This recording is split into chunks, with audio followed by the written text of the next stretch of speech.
the work's not as good as it could be. I don't really think it's that great. I'm trying to make photographs that please other people rather than myself. And so consequently, I'm feeling extremely uninspired, uncreative, and really cautious in my approach to the images.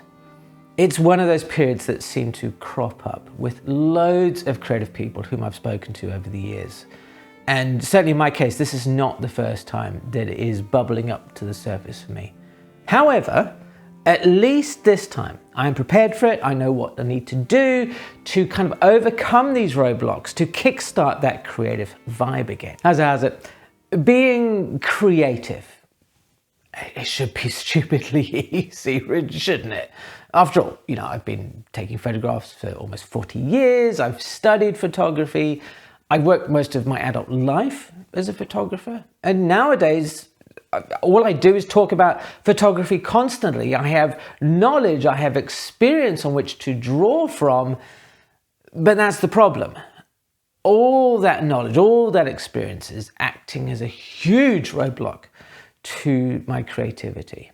And there's an interesting reason for this. Are you familiar with the spaghetti challenge, marshmallow challenge, where this is where you have to build a tower out of spaghetti and tape and string and stuff, and then balance a marshmallow on top of it. See how tall you can get it. Well, if you take a bunch of MBAs and a bunch of school kids and you put them together in competition, more often than not, it's the nursery school kids that win. And that's kind of like, well, why, right?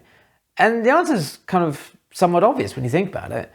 The kids are creative, they're curious, they work together, they take risks, which the people with all the experience and the knowledge are loath to do. They're more cautious in their approach because they're following dogma, they're following rules, they're following their experiences.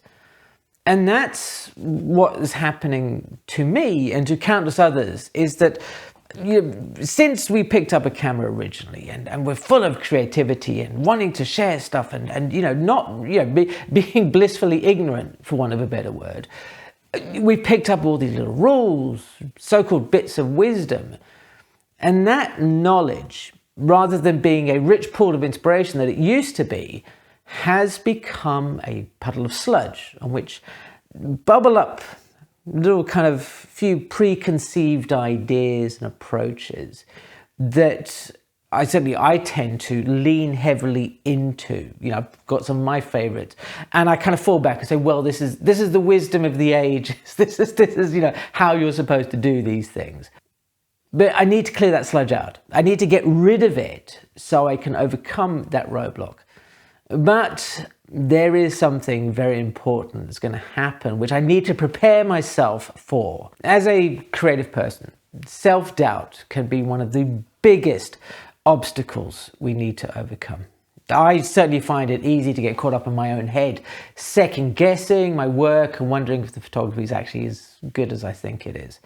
And then recently, this was illustrated perfectly because I started that second channel talking about portrait photography. And I looked back at the work and I went, oh my God, this is rubbish. Awful. Maybe I'm not actually that good. And that's self-doubt, illustrated perfectly there because of two critical reasons.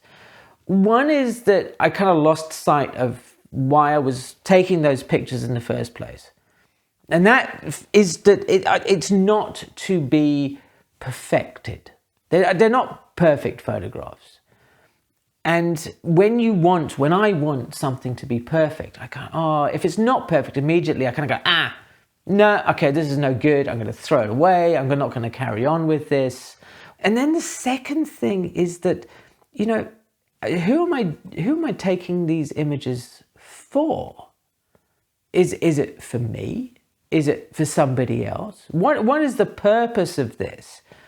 If I have a clear idea of why I'm taking photographs, not just specifically, is this for an exhibition or is this for but look, why am I doing? So I wanted to take portrait photographs because I missed taking portraits, but I confused that feeling with, I want to start a second channel, right? So the two things are at odds. So absolutely, I need to kind of focus in on what I want to do. What is the purpose of this? If it is pure experimentation, then job done, because there's some images that came out of that I go, do you know what? I experimented with them. They're nothing like I've done before. I have nothing to compare them against, so I'm not judging myself. And that's a great illustration of how experimenting, trying something new can reinvigorate yourself in your photography. The only reason I kind of went, these are rubbish, is because I was trying to impress somebody else. You need, first and foremost, to take images for yourself. I think that's something you need to hold paramount, and you can see what happens when you misplace that. And if you're interested in learning a bit more about how to do that, then I'll link to a video at the end about that. Now, most of us are unlike Vivian Maier, right? So, you know, that photographer who sort of, took photographs all her life and never showed them to anybody. So most of us are going to show our photographs to somebody else at some point. And for that, there's a huge roadblock that we need to mentally prepare ourselves for as we overcome it. When you show somebody your work, you are opening yourself up to rejection. And I don't know about you, but I feel that often when people criticize my work or say they don't like it, that it's a statement about me. They're saying, we don't like you, Alex, not your photograph. And this is something I've struggled with throughout my photographic career, all since I did some photographs with somebody, some actors, once when I was a student. I was experimenting with stuff. I'd been seeing lots of Andy Gotz's work at the time. He's a very famous portrait photographer now, but in those days he was just getting going, and I mimicked some of those things. I was like close crops and all those sort of things, and I gave the actors their headshots, and they went, oh, thank you very much, and they went away, and I overheard them talking and said, these are rubbish. They used some stronger words than that, but I overheard that, and from that time I felt like, always out of just earshot, there was somebody who was like dismissing my work, and that of course hurts, but it also has a more detrimental effect to photography. Is that I certainly at the time, and I always say you, and I should talk about me, right?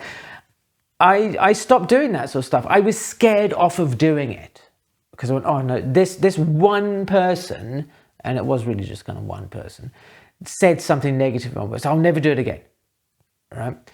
And so for years I stayed away from that sort of thing. And do you know what, funny enough, the next time I tried it out, also somebody else went, I made a mistake here. And I was like, well, it's not a mistake. I've chosen to do that. I'm the photographer. Anyway, that's beside the point. I didn't pursue that any further, but Andy Gotz did. And I'm sure he bumped into some criticism over the time and what have you.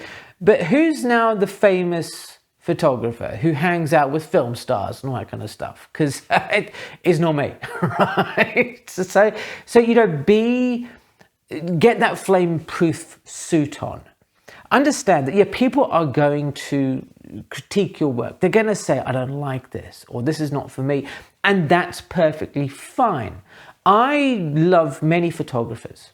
Like there's one particular, Ralph Eugene Meatyard. I think his work is disturbingly awesome and all that kind of good stuff. But you may look at it and go, I do not like this. And that's the beauty of everything that we do. It's about creating work that appeals to you and other people who may get it. And if they don't get it, that's perfectly fine. If you'd like to find out more about how to make your photography stand out from the masses and to shoot for yourself, then check out this video over here. Thank you once again for watching, and I'll see you again soon.